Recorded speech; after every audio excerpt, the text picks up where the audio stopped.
this topic is very close to my heart. And this Mm. topic is also very relevant to this Yeah. world. Agree. Yes. Agree po. Nako, thank you very much.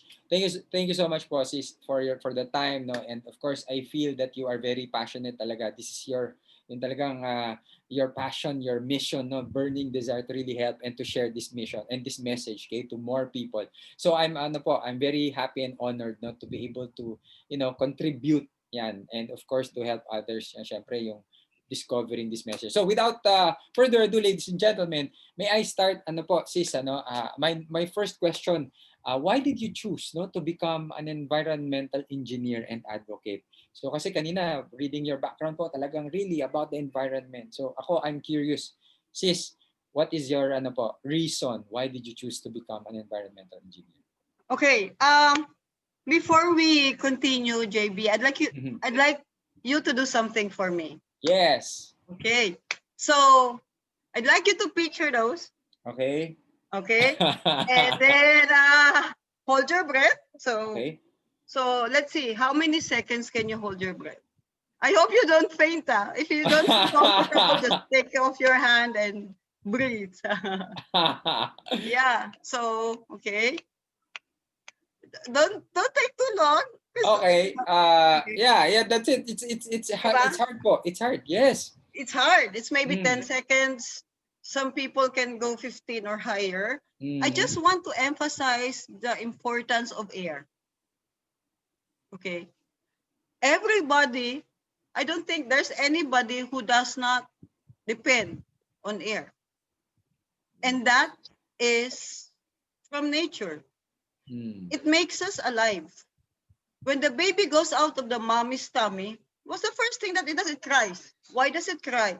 Not because it doesn't feel comfortable, because it wants to take on air in its lungs, the baby.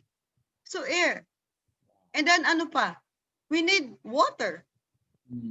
If we had enough air, maybe we can last for a few days without water. Pero I don't think we can survive longer than like what I wrote in the book, more than 3 days where our systems are already trying to make up.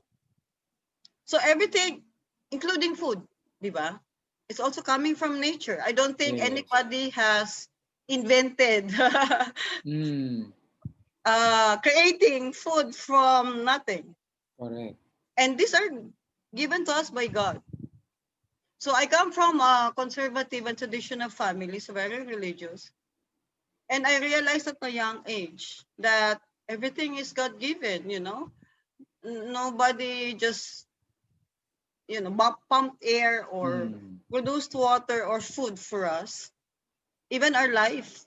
So everything is God-given.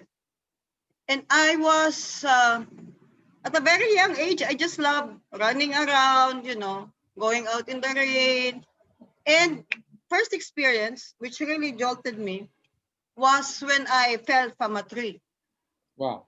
Nabulog ako. So I love kasi climbing. I'm like a champion tree climber.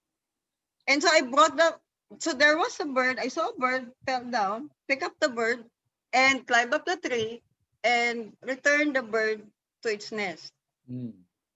But maybe I slipped or I stepped on a soft branch, so I fell. And I was unconscious. In fact, my brothers thought I was dead. Good thing my father arrived, brought me home, and brought me inside the house, and I recovered the following day. So it could have gone worse, diba? Correct. Given that, it gave me, the drive to study more about environment. It was like, okay, let's do this. So I was so obsessed. After being a civil engineer, I said, okay, I'll take my master's. I love water. I love, trees. I love timber design because I was a civil engineer. And then I went to environmental engineering. So for me, it was a fulfillment of a dream. And as an advocate, I thought I needed to bring out to the world the message of the importance of our life-giving forces. Kasi if you make the air dirty, and not all people can handle dust or smoke, di ba? or other particles in the air that can affect your lungs, what will happen to our health? Diba? Yes. You can get sickly, and for some people who are allergic, could even go down the hill and even lose their life. So sabi ko, let's just tell people the importance of having clean air, clean water, clean surroundings. Diba? How do you have clean surroundings? Collecting your garbage, not scattering them around. Collecting, reusing, recycling stuff, but also supporting, sustainable consumption. And using, materials coming from the environment that is certified, for instance. What happened in the past, flooding and all the things that we encountered. I will discuss that later, but it brought the importance of having a balanced ecosystem. So ecosystem is ecological system wherein you have a balance of living and non-living things. And it's not about things alone. It's the relationship of all these things. It's the relationship of the rocks, water, in making even the unseen things which are living. You need a microscope to see it, to be able to feed the higher levels in our food chain. O, di ba? So everything is still connected talaga eh. May food web. So meron kang tinatawag na, some people like, okay, let's go plant-based in our diet. Let's eat vegetables and that's fine. In fact, some people say, where will we get our protein if you only rely on plants? Because they like eating meat. Because it really has high protein. But the protein in meat comes from plants. Hindi naman nagde-develop ng protein na lang sa muscles of of animals. It comes from plants. So all these are interrelated. Wow. So, di ba? So I really see na, wow, we really have to pay attention. You don't have to be a graduate of environmental science. You don't have to follow natural science as your course. In fact, even children as young as 4 years old or 5 years old could start, collecting seeds, having their own small pot at home, and observe how these seeds become seedlings, become small plants, and then later, as it produces fruits like maybe a tomato, or even just the leafy vegetables like pechay, they can collect them and eat. Use and eat. Yeah, and eat. Correct. Wow, grabe. Yeah, I feel the sis, I feel the passion talaga, no. And well, syempre we know the reasons already, pero sometimes people tend to ignore na they don't, put importance to this. Pero ako, I really want to honor you and support you, no, sis, kasi from your experience nga, yun nga, coming from that, yung when you were a young girl, no, yung story mo. So parang at that moment pa lang, at that very young, parang years of your life, meron na kaagad na sign or meron na kaagad na, parang trigger sa environment or calling, no? I mean calling, may calling na kaagad. So, and now that you are, in this direction, in this journey of becoming an environmental engineer, now you have your own farm, di ba? You're a cacao farmer, you're a processor. So parang it's now para bang level, it's now in that next level, no? And hindi lang siya tumitigil sa inyo. Now you want this to be out there. Now you want this to be, kumbaga, through your book, through this message, this interview, di ba? Through your platforms online. Also, we want to share this, no, the importance of knowing these things, no? Especially, yun nga, sabi nyo, interconnected, no? Balance, ecosystem. So, lahat tayo maapektuhan, di ba? And so, siguro, sis, ang next question ko is, so, right now, I think, nafe-feel na natin, no, the impact, no, and the effects of the things that we are doing to our one and only planet Earth, di ba? And so, what do you think po are the causes of environmental degradation? and syempre yung effects niyan to us. Okay, a very good question, and it is frequently asked, not only from people in our field, but also in general. So basically, anong causes? I guess I started with consumption. Di ba? So in our everyday life, we consume food, we consume a lot of stuff, like our clothes, things at home, furniture, even the car that we use, di ba? To be mobile, go out and work. We also like to gift ourselves with different things. Especially yung, okay, I want branded. Yun. So, what causes environmental degradation? One is to be able to produce all these products. Then you have to extract resources from the environment. So where do you think will we get paper? It's from the trees. Where do you think will we get the meat that we eat? It's from the animals.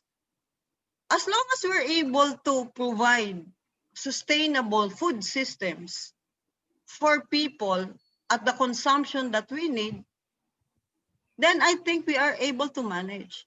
However, if we overconsume, because then there's a group in Sweden, it's called the Food Action. Very particular about food waste. And there's also a local group in the Philippines, and I think it's growing in the world. I mean, can you imagine the food that they prepare in the kitchen, not even half of it gets consumed. And before the food gets into your kitchen, you have to plant it in farms. From the farm, you have to use vehicles to bring it to the market. From the market, it has to be either eaten raw or processed. It has to go into a manufacturing plant. It has to, be cleaned and boiled and canned or packaged. You produce wastewater. You produce solid waste. You produce all this stuff. And that's not even talking about the kitchen. So as you go now to the kitchen, what you have produced in the farm, what you only use is maybe 10%, even less. And out of the 10%, only 10% of that is actually used and 90% goes as waste. So, diba? And along the way, you pollute the rivers, you pollute the oceans, you have lots of plastics, and plastics do not dissolve they only dissolve after 400 years. Many of the heavy metals and toxins have a half-life of 500 years. So can you imagine how many generations is that? So the waste that was produced 500 years ago are what we are experiencing right now. But given the population of the world, our waste now would be affecting how many generations down the line. Correct. And so for me, my motivation is, okay, let's protect ourselves, but also let us think about the unborn. Yeah. Let us think about our future generations. We could get blamed, like what the young children are saying. What did you do? Why can't we see any butterflies or any dragonflies in our gardens? Ask the children. I feel very sad when I ask them, have you seen a firefly? I said, what's a firefly? I'm like, oh my, at least in my farm, I still have fireflies. But there are things so that is the cause. And what is the effect? You get flooding, you get climate change. So climate change, so when people say, it's the wrath of nature. Nature is angry at us. No, Mother Nature is nurturing. Mother Nature is not against us. Galing. It's that Mother Nature provides life to us. Galing, no? Diba? So why are we fighting Mother Nature? Mother Nature is here to take care of us. And so the effect of landslide, the effect of getting polluted waters, like what it takes a while now to treat raw water. The dams are silted. Why? Because there's deforestation. The trees are cut. We've lost the topsoil. It has gone down. There's severe erosion. And so what do? We cut the mountains to make sure that there will be no rocks coming down. In the first place, the mountains are there to protect us from the strong winds. The mountains are there to collect the water from the rain and to provide water to our dams.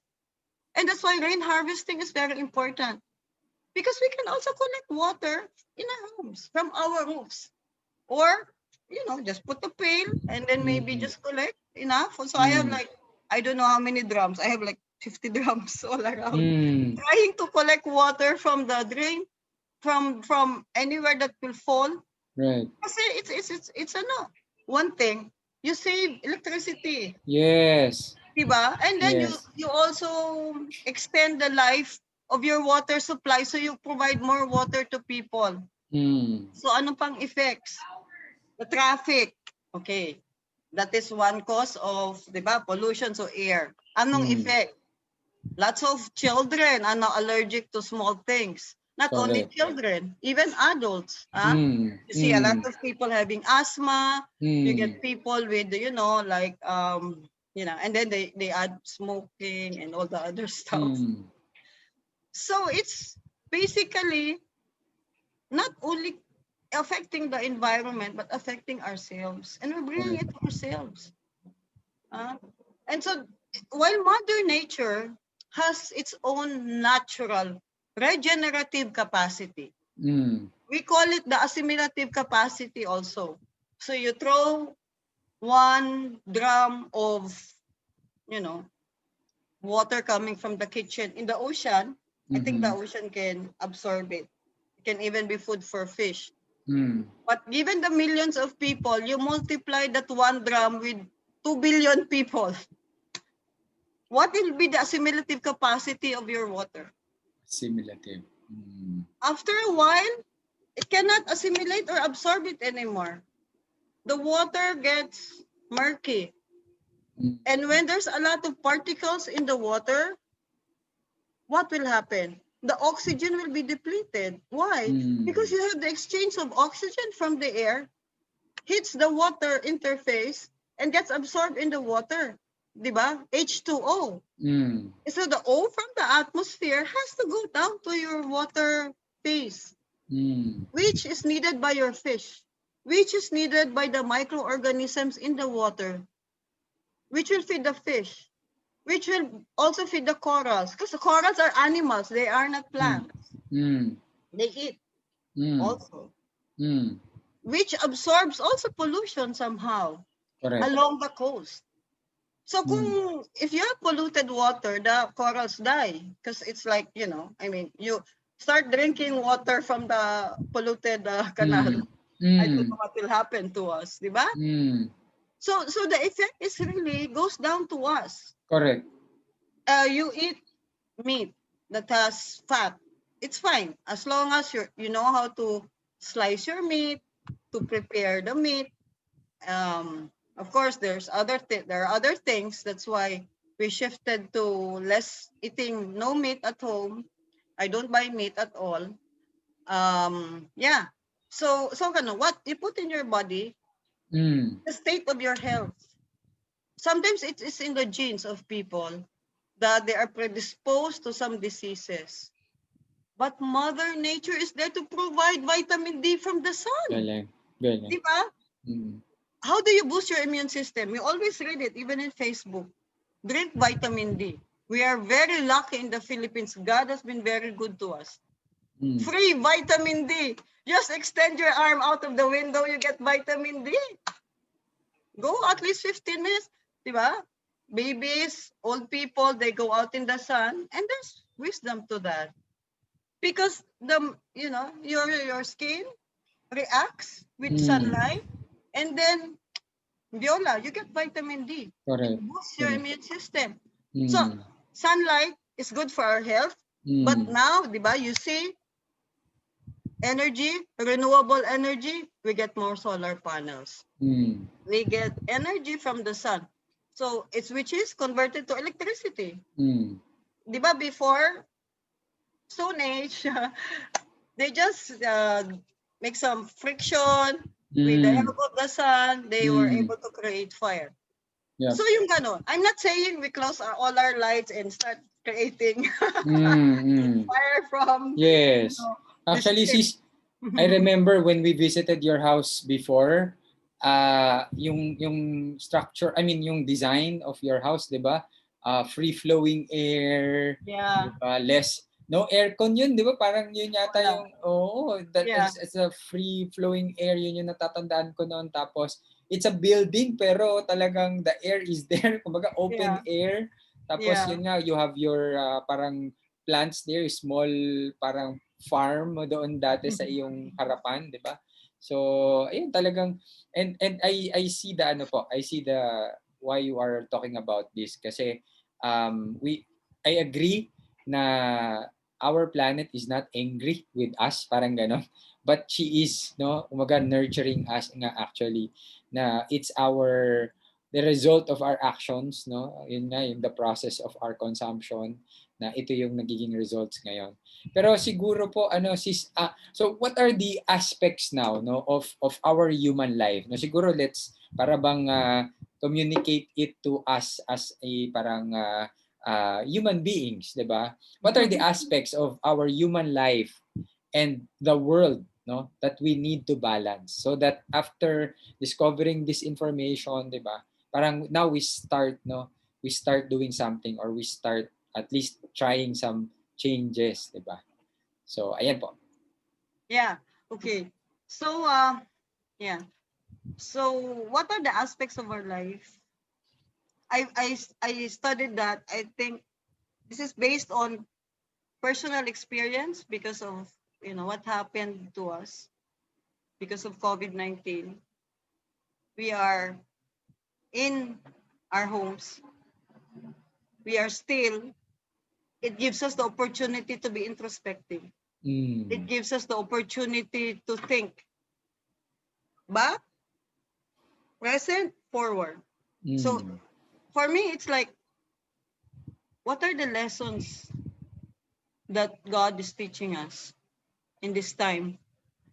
I've seen friends, children of friends, who are having a hard time cope. So if you look at life, it's not just about creating wealth, di ba? Kasi we have jobs, we need to create. Of course, we need to meet our basic needs, especially our families, we need to meet that. But the aspects of, there are things that are social, di ba? It's in the book. You can take a short test to determine where you are. There are aspects of mental. Am I overthinking? Am I getting scared?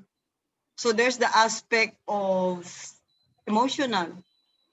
How am I dealing with my emotions? My feelings? How am I reacting? And there are others. So why am I talking about this? Because when I am out in the sun, I guess I'm kinesthetic. I'm also, this is the learning styles, no? So you're kinesthetic, you're auditory, you're visual. Yes. And for me to be able to maximize my learning experience, I applied the three styles. And I think in between there are several. When I am out in nature, and I don't go out of the house, I just look out the window and open my windows and take in the sun. Then I reflect,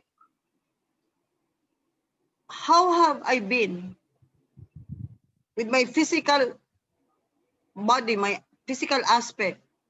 But how have I been with my social relationship with my family? So I have my daughter and I have people working for us. How is our small group? We are a community. Even if there are like only 3 or 4 of us, we are still a community. Correct. The Facebook community is also our community. It's remote. I haven't seen you for a long time, bro. We haven't met face to face, as well as many of my friends. But we are still a community. And this is very important. This is a very important part of our life.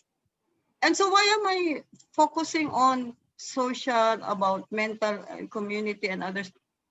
Because that is also our house, our home is a microcosm of the ecosystem. The relationship between living things and non-living things is also a community. You cannot have living things that is not present in a community. And sometimes, even the ants, they have the ant hill. They have a community of ants or a herd of whatever. But still, the interrelationships are important in our life. And so what is important? Is wealth important? There's a lot of challenges on wealth. I can say, we have targets. This will be my income. Maybe it did not happen. And 2021 is a very hopeful year. Maybe it will happen. Yes. And we strive to make it happen. But what else?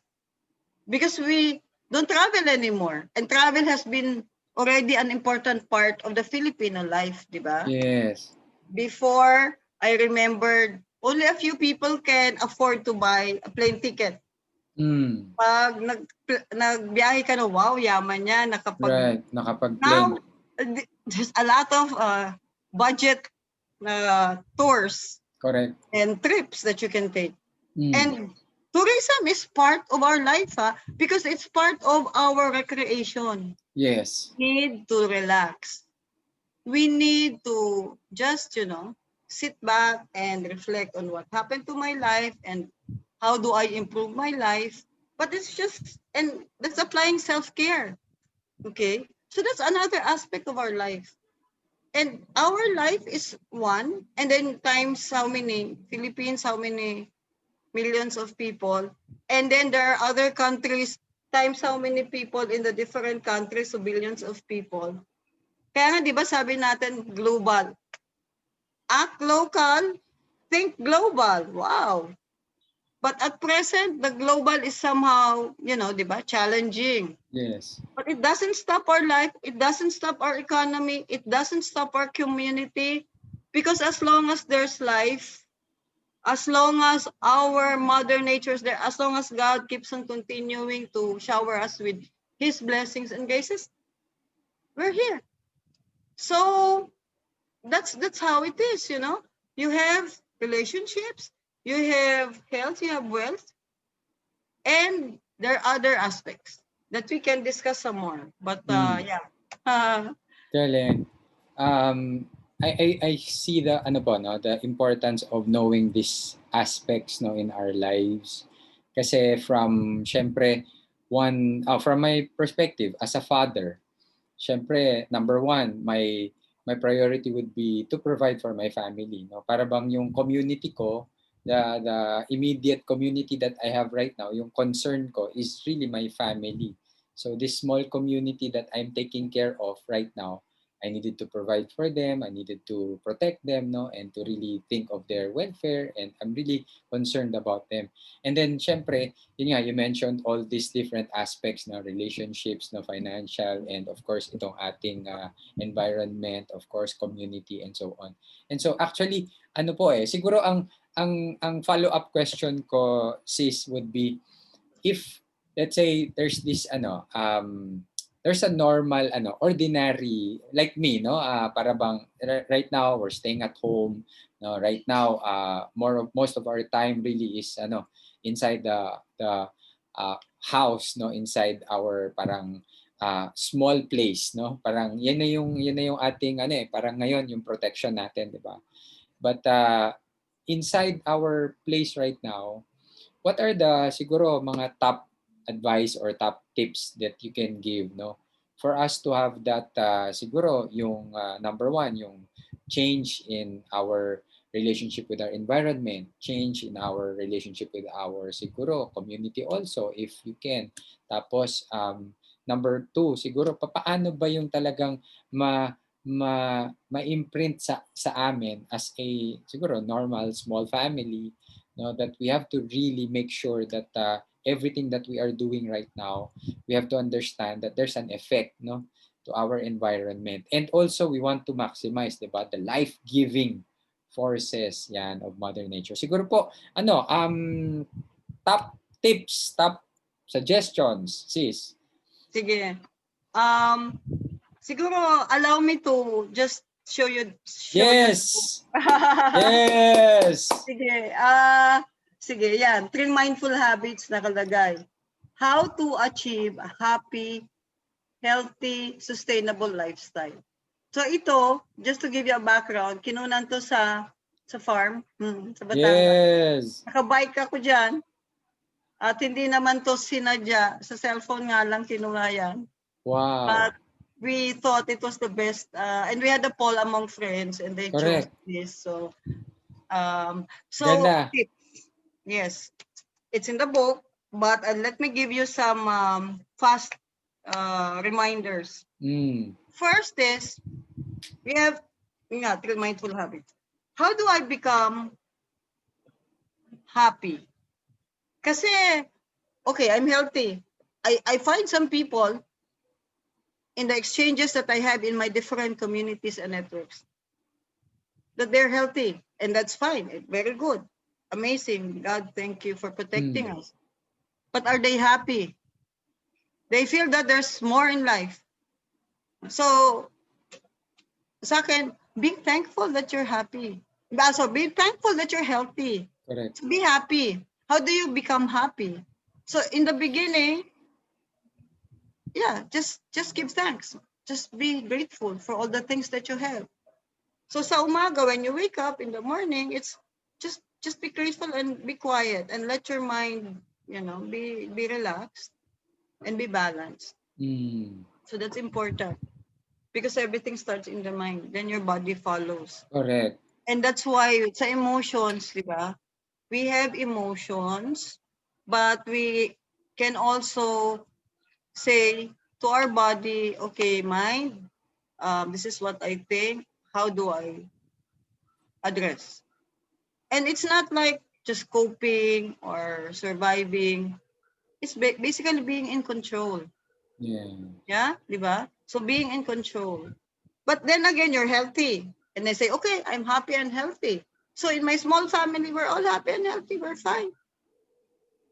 But can you be happy and healthy when, if you think about the state of our environment now, that when we're gone, our children will inherit a world that has bad air, that has polluted water, that has,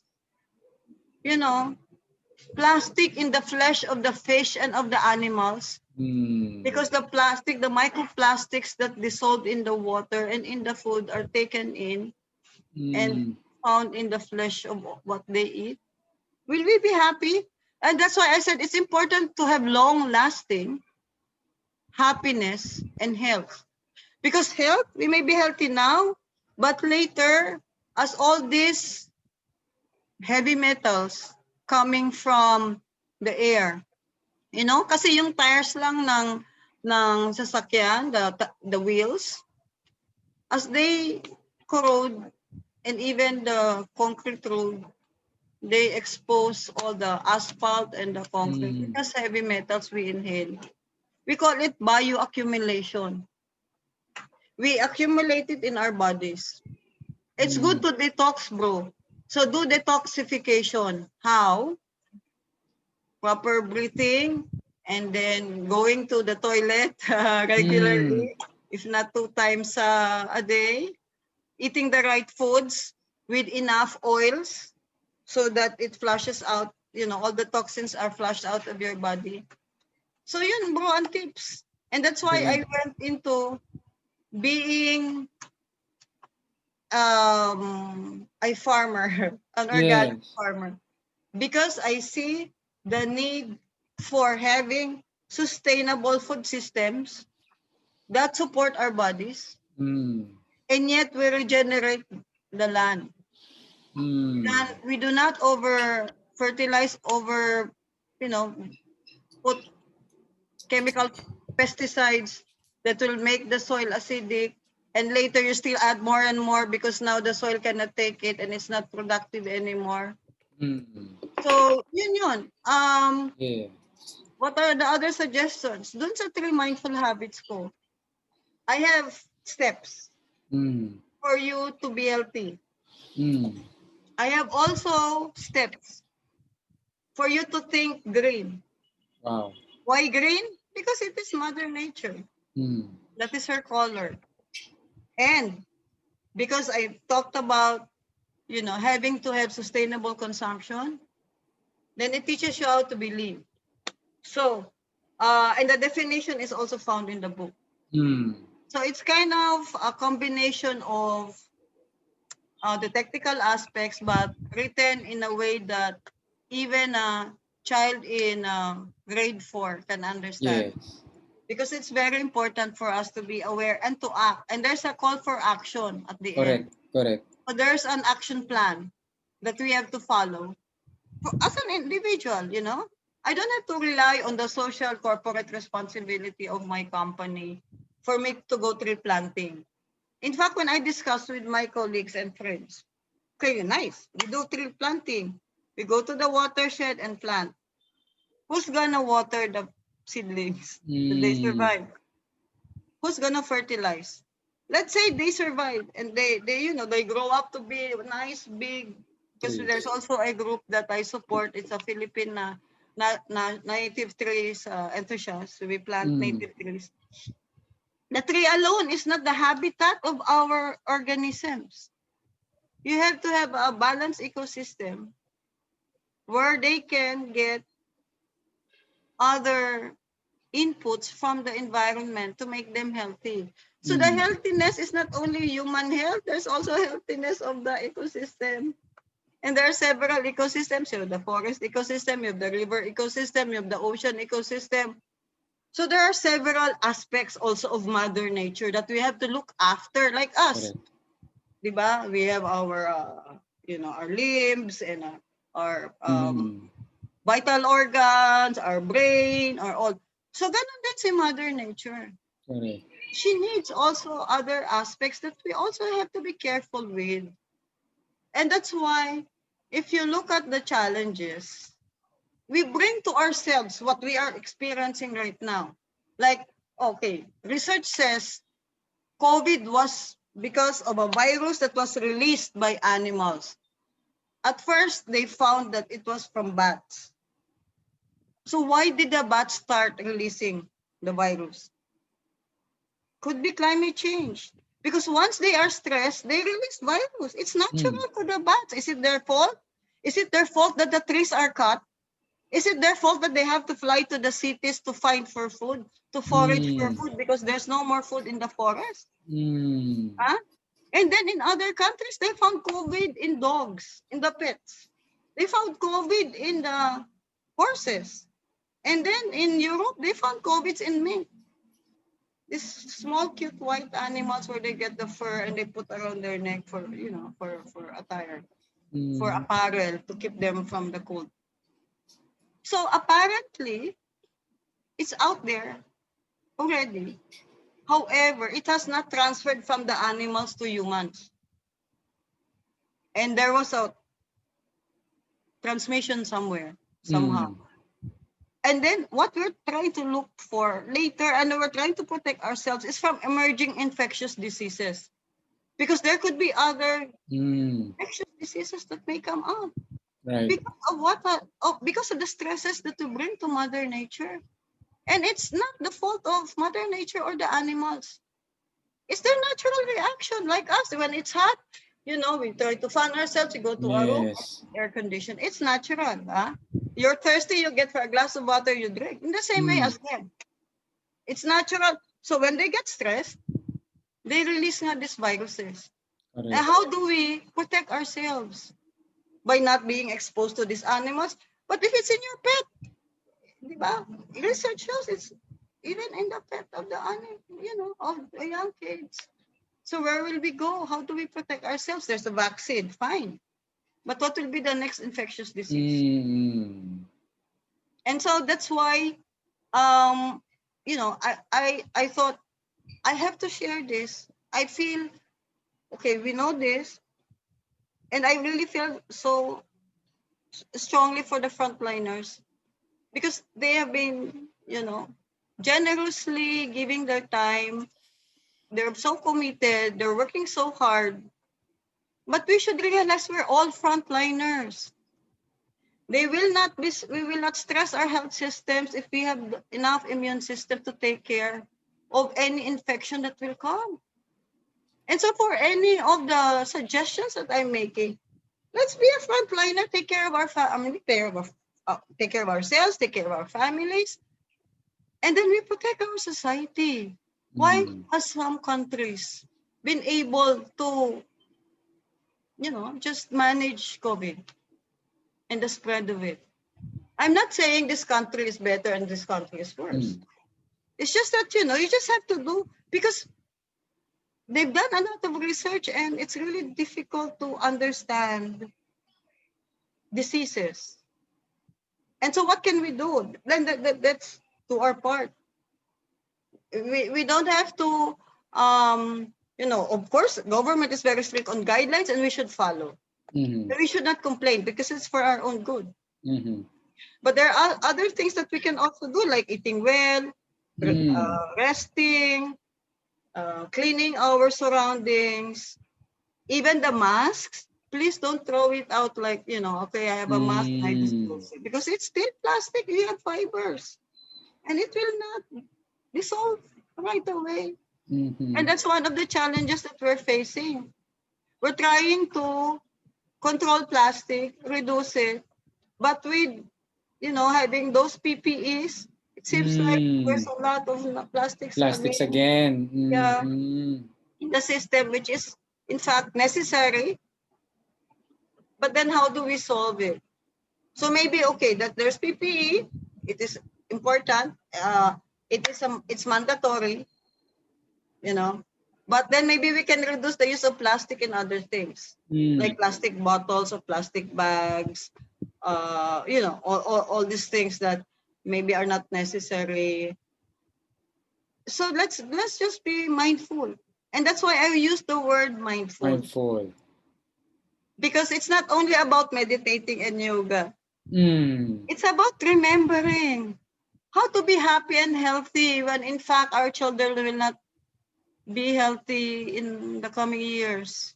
Correct. And if they're not healthy, will they be happy? So it all depends on the sustainability of the environment. And that's why it's our lifestyle. It's our contribution individually. How can I change the world? Start with yourself. Let's start with ourselves. It's good. We all come together and have start with our home. Yeah, start with our home. Perfect. So you're already an environmental warrior, bro. I love it. Grabe. Ako, the one thing that struck me from listening to you, sis, is really it's for our next generation. It's for our children, diba? And for their children, and for their children's children. So, parang, now is the time to really start, para bang doing something. It's not for us anymore. It's for our children, for the next generation. And yung interconnection of all things, the one that we para somehow ignore, na parang, our environment somehow, nasa city tayo, parang we're not affecting the environment because we're in the city, no? Yung mga nasa province, okay lang din sila doon, tayo dito lang din, no? Parang may ganun minsan na parang mentality, pero in reality, whatever we do here in the city also affects the one in the provinces. Syempre sila din, ganun din. Yung mga mountains, yung mga trees na na-mention ninyo. And of course, the pollution in the city, diba, that we're causing. And malaking factor, that our earth right now is reacting, diba, responding. Sabi nyo nga po is its natural response, from all our activities. Yeah, and we also call it urban environment. So we have a city environment. That's what we call it. And so aside from that, of course, so Mother Nature, while it regenerates, it takes a long while, bro. Like for geology, you talk about earthquake faults, di ba? So 400 years, hindi pa nag-earthquake. 400 years is young for geology. Yung fuel natin, kaya nga yung fossil fuel, kung pwede renewable energy na. Because just to produce all those petroleum underground takes billions of years. All the hard pressure, all the high temperature, all these things are happening. Tapos, one time mo lang i-extract and then you use it and then traffic pa and then you put it out in the air. Diba? So it's all interrelated. So that's why we want to just be mindful Yes. for ourselves and for Right. our families. Yes. I Yeah. like that po, no, na it starts with us, it starts with our home, it starts with our, parang everyday life, everyday activities that we can do something that we can start and have that change, diba? Positive change for our environment. So I also like the one thing po that you mentioned that you can be happy, no? And your happiness is also parang connected with your environment. Diba? You can be happy, healthy, and siguro wealthy, of course. Siyempre, yung Yeah. everybody's thriving. So now that you have that, parang opportunities abound, di ba? Opportunities are around us. So everybody will be wealthy also, di ba? So Yeah. thank you Can so I much. add a little bit on that Yes, wealthy? yes po. Yeah. So there's this yeah, I think some people want to say hi. So hi to Roland, to Grace, and to Matt. Yes, ayun na. They're saying hi. Okay. So there's this school of thought, which is bigger, the economy or the environment. Okay. The environment is everything. Mm-hmm. The economy is a subset of the environment. The capital assets, the natural assets that we have as inputs to the economy are coming from the environment. Right. But also technology and knowledge is part of it. So it's like, how come Japan is the number one producer of steel and the number one builder of automobiles when in fact they don't have enough steel ores in the country? They don't have enough natural resources. It's Mm. because of technology and of their, planning and everything else. Mm-hmm. But then again, if you look at Japan, you have the healthiest people, the oldest people in Japan because they eat well. They exercise at old age. They have all those, you can see it in the internet, and you have Yes. a nice food, diba? And you Mm. have clean air and everything else, so they're able to balance their society. We are blessed. We are one of the few, maybe three, mega biodiverse country in the whole world. Wow.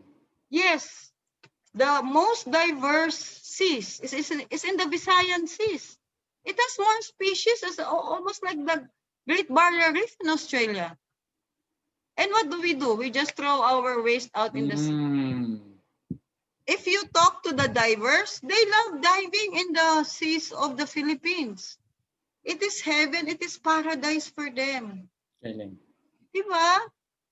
I am a diver. I really Wow. want to dive pa. But of course now we are not able to dive. I also climb mountains, so I do mountain climbing and all those things. And so maybe people should discover all these things. Right now we can only just close our eyes and imagine. And I go to my computer, listen to music with the Mm. background of the hills and the mountains on the flowing waters. But these are pictures of what was there. What is there outside actually? And so, diba, we want to maintain all those flowing waters, Yes. all those clear waters, all those nice air, and all those nice trees. Mm-hmm. Kaya, yeah, that's why I've been an organic farmer for a while.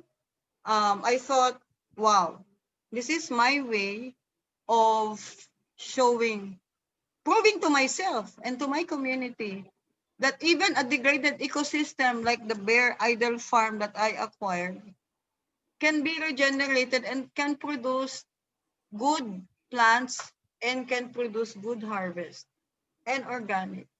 It's my way of giving back. No chemicals. I haven't used chemicals in my farm for 16 years. Wow. Yeah, for example, I have this can you see? Yes. Yan. So, di ba? For example, I have this product. It's all organic. It's even coconut oil. It's all Mm. local. So there's no chemicals, no preservatives. Opo. Why? This product Because is all ano po, natural. sis? Huh? What's the product po? What's the product? Oh, it's a peanut butter. Yay, peanut butter. No sugar. No sugar peanut butter. Yes. Ano pa yung products natin, sis? Well, I Cocoa. have Cocoa cacao, powder. di ba? Cacao So I have the powder. Yes. powder, I have the tablea balls, and Yes. part of my being healthy, my commitment to the local farmers, to our agriculture sector, is to go local. So sometimes people tell me, because I have friends who are selling, and now you get to buy from each other and sell to each other, and I don't buy imported. So when they start telling me, "Oh, this is very good, you must taste this," where is it from? Oh, it's from this and from that. Oh, I'm sorry. I have a principle in life. I will not buy anything that's imported. And I've been following it, especially in my food. So, ganun. Even in my clothes, sabi ko nga, yeah, we all do, we buy lang from mga pre-loved stores. We recycle stuff, even the clothes that we use, and the furniture at home, and the things. If we can buy something that has been used and that we can still use and it's in good quality. Our favorite place is Raon in Quiapo. Because we always have we have our suki, our favorite shops. They can open a motor, an engine, and put them back, and it works. Sometimes the original, producer would tell us, "Sorry, but that's an old model. We don't have the spare parts. It will not run. Bring it to Raon. It will run." Ang galing. Diba? Even old bicycles. So we will also be producing essential oils. Because I noticed many of the essential oils are imported. When in fact, we have all the herbs. And there's a lot of wisdom for the plantitos and plantitas. Because they produce their own food. They can also have the oils. But also, it gives you a lot of nice air inside the house. Diba? It filters all the pollutants. And you can see it also in the internet, all the dioxins and furans and the volatile organic compounds and all those chemicals running around that hurts your lungs. It gets absorbed by the plants. Right. And it gives you you feel at peace, you feel relaxed. Yes. Galing. You have a pot with a nice plant and it grows and you're so excited. You take a picture and you share to Facebook. I have this plant. I'm very proud of it. And then it multiplies. Now I can sell it. Now I get income. Now I'm a farmer, and it gets to be like an industry already. So yeah, I can talk about this forever, JP. Wow. Thank you so much, Possis. I know that the time that we have here is not enough, and I think we can already talk about organic farming as one full episode. Siguro later on, we'll have another feature of this very important then and very relevant topic din, yung organic farming. And so I think magkakaroon tayo pa ng mga requests niyan from our viewers, also from our followers. And speaking of our viewers right now, siguro po pahabol lang din shoutouts natin from Roland, go Ate Bing. Ayan, baka po follower or relative nyo, sis. Ayan, so si Miss Cree asked how to get a copy of your book. So nag-reply na po tayo. So you have the links po. Guys, so the links of the websites and the Facebook pages of Engineer Gabie, andyan na po, nakapost na below this stream. So if you're interested to avail of their products, yung ating mga cacao powder, the peanut butter, and the coffee. Superfood, bro. Superfood. Superfood. Wow. Yan, ako. So go to the website, go to the links po, and then I'm sure marami kayong makikitang details. Okay? And si Miss Grace also. Hi, Miss Maya and JD. God bless. Ayan, Miss Grace Aningalan. Thank you so much po for joining. Meron pa akong kaninang nakita. I think dalawang gentlemen sila. Hindi ko lang makita ngayon dito sa ating... Si Manny. I saw Manny. Ayan. It's also part of our feast.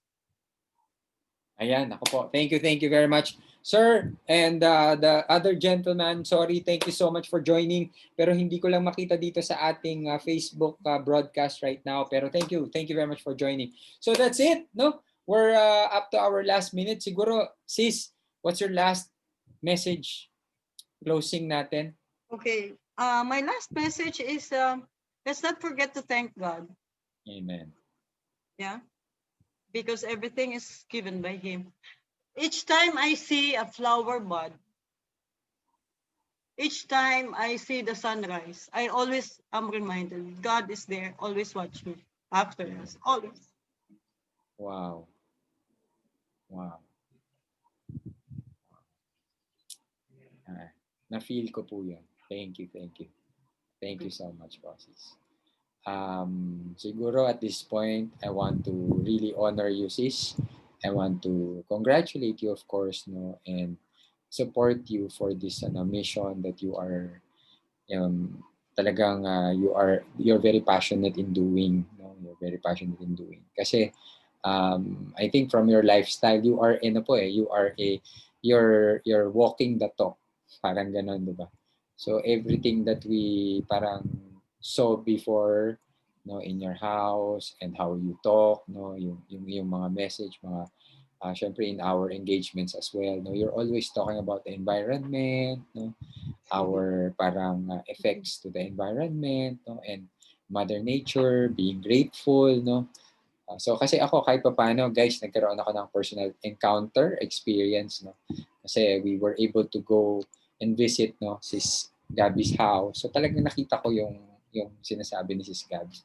And so yun nga, I hope that this platform is able to contribute, and somehow po this will not end here. This will not end here. Magkakaroon pa tayo ng maraming features and promotions, no?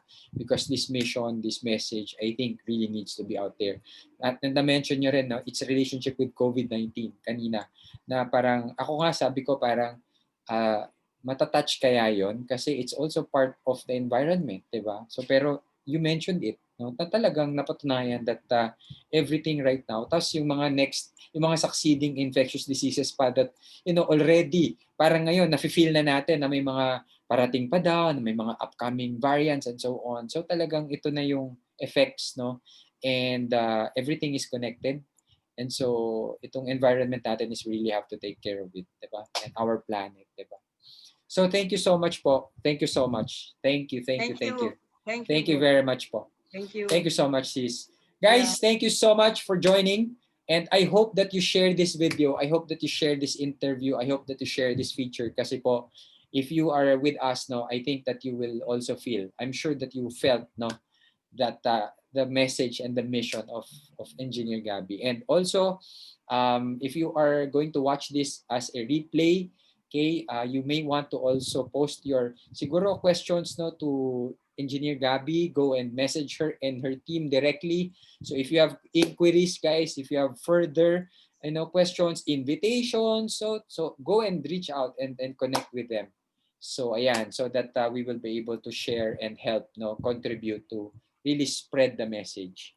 Thank you, guys. Thank you so much, Engineer Gabie. Thank you so much, Sis Gabie. Thank you so much, expert business community. This is our very first episode for this year. More coming. And of course, if you want to, request for a topic, maybe for a guest, just send me a message, and then we will try our best to feature and to really have a resource speaker, for that topic. And also, I want to invite you, please go ahead and join our Facebook group. The link will be posted below the stream. Expert business community. If you're not yet part of that community, go and be part. And visit our website. It's jbborromeo.com. So you'll be informed, of promos, and invites, training events. And so, ayan, marami kaming announcements that we are posting. So there, thank you so much. Thank you so much. Sis, thank you very much, guys. Thank you so much. See you in our next episode of the Expert Spotlight. God bless everyone and Happy New Year. Woohoo! Thank you.